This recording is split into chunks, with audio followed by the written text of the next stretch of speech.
Halo, selamat malam. Assalamualaikum warahmatullahi wabarakatuh. Saya Taruni Dewasa Faradika Putri Bastian, NIT 20204213, Prodi MTP 3A. Di sini saya akan memaparkan terkait dengan prosedur pengoperasian lokomotif diesel elektrik. Langsung saja, saya akan mulai dari menggerakkan lokomotif. Beberapa faktor yang mempengaruhi untuk menggerakkan lokomotif antara lain ada jenis lokomotif, berat rangkaian, lereng penentu, kondisi trek, baik lengkung, tanjakan, licin, dan keterampilan masinis. Di sini saya menyertakan tabel terkait dengan syarat yang harus dipenuhi sebelum kita dapat menggerakkan lokomotif, yakni throttle dalam keadaan notch 1 sampai 8 yang disesuaikan dengan kebutuhan, brake handle netral, reverser handle maju atau mundur, ECS run, semua CB on, saklar baterai on. Selanjutnya setelah semua peralatan kemudi kontrol indikator menunjukkan baik, maka masinis boleh menggunakan lokomotifnya yang dimulai dari gagang tenaga atau throttle naik setingkat demi setingkat ke notch yang lebih tinggi. Ketika menggunakan gagang tenaga atau throttle yang lebih tinggi harus diperhatikan load meter yang mana kita harus berada pada zona hijau agar perjalanan kita dalam keadaan aman atau selamat.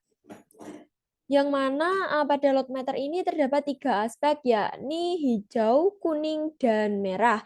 Yang mana pada bagian kuning ini merupakan zona yang harus kita hati-hati dalam pemakaiannya. Sedangkan pada merah kita dilarang untuk pada zona tersebut. Untuk mensiasati agar zona tetap hijau ketika jarum sudah mulai mendekati zona kuning ataupun merah, yaitu kita harus mengarahkan throttle handle ke arah yang lebih rendah agar jarumnya menunjukkan ke zona hijau. Selanjutnya pada bagian mempertahankan kecepatan dalam mengendalikan atau mengoperasikan lokomotif kita harus mampu mempertahankan kecepatan kereta agar tidak melebihi batas atau kecepatan maksimal yang telah ditetapkan. Dengan begitu, masinis harus selalu memperhatikan speedometer atau kecepatan serta load meter, di mana kedua peralatan ini sebagai pedoman saat menambah atau mengurangi tenaga dan melakukan pengereman. Selanjutnya, pada bagian mengurangi kecepatan.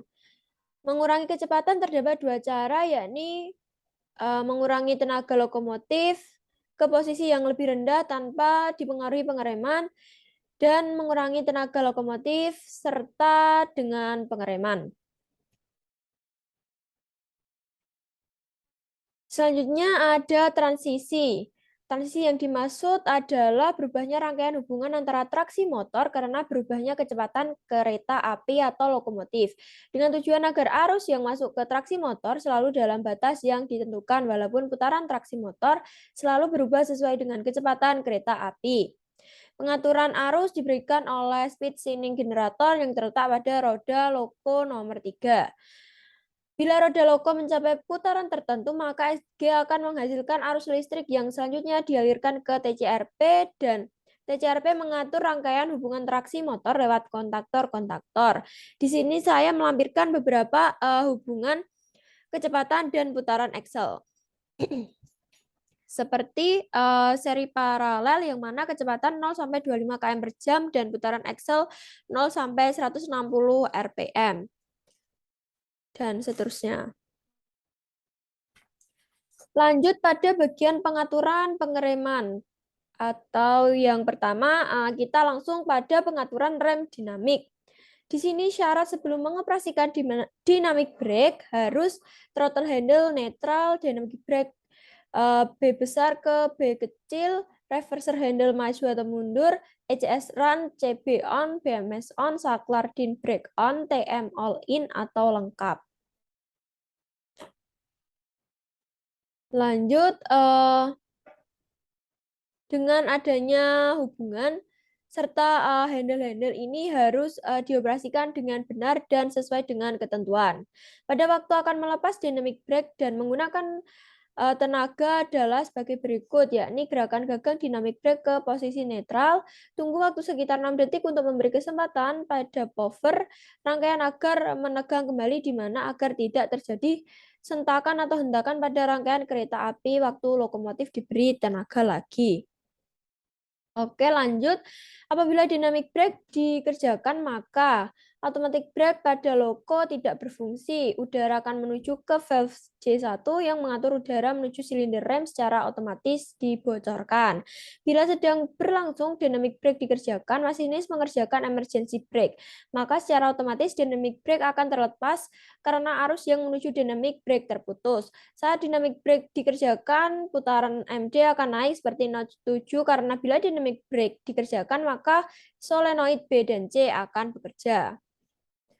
Oke, ada pengereman otomatis atau automatic brake, yang mana pengeremannya adalah gagang tenaga diposisikan netral terlebih dahulu. Reverser handle arah tetap pada posisi, baik yang awalnya maju tetap maju, ataupun yang awalnya mundur tetap mundur. Selanjutnya, gerakan gagang pengereman otomatis pada posisi servis atau knock pertama.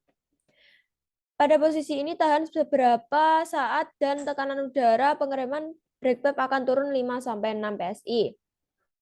Makin ke kanan akan makin tinggi. Untuk melepas pengereman, gerakan gagang pada posisi rilis sehingga sendirinya tekanan udara pada brake pad akan naik kembali normal dan pengereman akan lepas. Lanjut pada bagian pengereman independen atau pengereman lokomotif. Bila menghendaki pengereman lokomotif, ada dua posisi, yakni rilis yang digunakan untuk lokomotif yang sedang tidak melakukan pengereman atau berjalan normal, sedangkan application digunakan pada saat lokomotif melakukan pengereman. Lanjut pada materi pembalik arah. Pembalik arah ini merupakan reverser handle yang mana ada 3 bagian, maju, netral, ataupun mundur.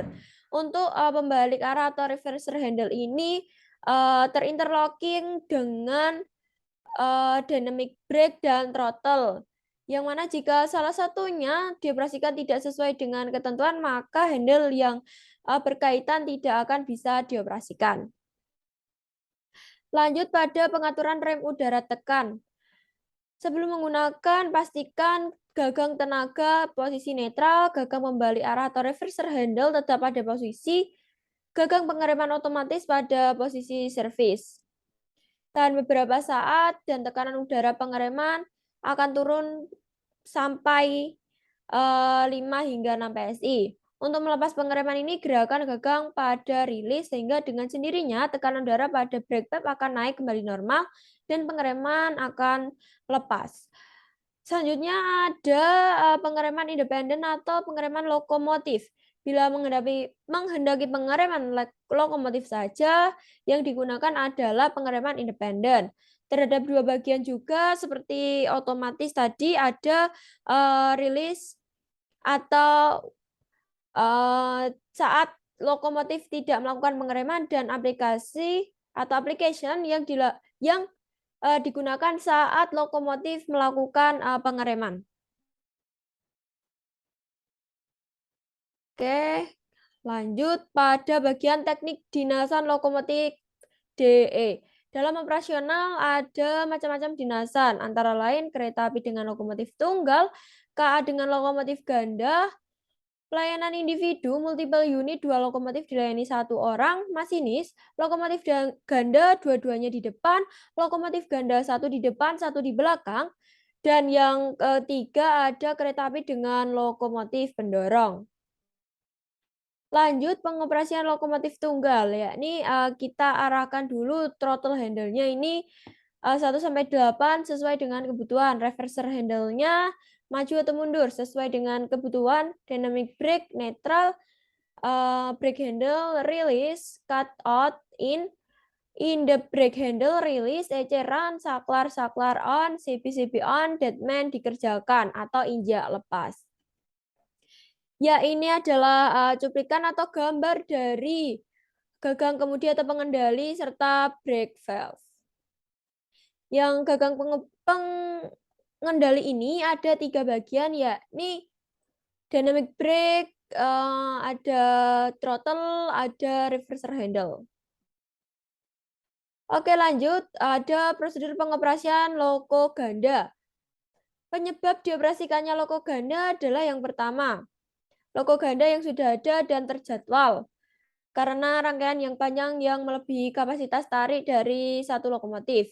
Yang kedua, loko ganda karena keadaan darurat atau seperti jika ada KA mogok, maka dibentuk loko ganda untuk penolong dari kereta yang mogok.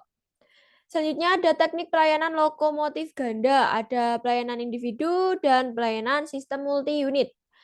Pelayanan individu artinya adalah mengoperasikan lokomotif masing-masing loko dilayani oleh seorang masinis. Sedangkan pelayanan multiple unit artinya adalah mengoperasikan loko, kedua lokomotif dilayani oleh seorang masinis. Oke, lanjut pada persyaratan pengoperasian loko ganda. Yang pertama, throttle handle sesuai kebutuhan 1-8, reverser sesuai kebutuhan maju atau mundur, dynamic brake netral, brake handle sesuai kebutuhan. Yang mana untuk loko kedua ini brake handle-nya off. Cut out, pilot, loko 1 in, loko 2 out, in the brake handle sesuai kebutuhan, ECS run, saklar on, CBCB on, deadman dikerjakan. Selanjutnya ada persyaratan loko multiple unit, throttle handle. Loko 1 sampai dengan loko 1 yakni throttle-nya diarahkan dari 1 sampai dengan 8 sesuai dengan kebutuhan. Untuk loko 2 netral, reverser handle-nya loko 1 maju atau mundur, loko 2 netral, dynamic brake netral, auto brake handle sesuai kebutuhan, dan loko 2-nya handle off. Cut out yang loko 1 ini in, yang loko 2 out. In the brake handle sesuai kebutuhan dan loko 2 ini dilepas. Untuk ECS run, saklar-saklar on, CB-CB on, deadman dikerjakan. Untuk loko kedua, deadman-nya nonaktif. MU2A valve untuk loko 1 posisi keran terbuka, loko 2 posisi keran tertutup. Selanjutnya ada melewati banjir. Keadaan di mana loko ini melewati banjir. Bila mengoperasikan pada petak jalan, untuk diesel elektrik hanya boleh dijalankan bila ketinggian air maksimum 6,35 cm di atas kepala rel dengan kecepatan maksimum 5 km per jam. Pengaturan ini disebabkan oleh adanya traksi motor yang berada pada poros roda. Sehingga jarak ketinggian TM dan rel sangat sedikit. Maka jika airnya ini lebih tinggi dari ketentuan, maka loko harus berhenti dan tidak boleh melewati banjir. Selanjutnya ada lokomotif melewati wesel dan jalan silang. Bila melewati wesel atau jalan silang, pengguna notch harus dibatasi di saat lokomotif sedang menginjak wesel atau jalan silang. Harus diusahakan posisi gagang tenaga tidak terlalu tinggi karena akan menyebabkan terjadinya flashover pada sistem kelistrikan. Makin tinggi notch, makin tinggi pula arus listrik yang mengalir mengakibatkan makin besar pula flashover yang terjadi. Dianjurkan posisi gagang tenaga pada waktu melewati wesel atau jalan silang maksimum pada notch 5.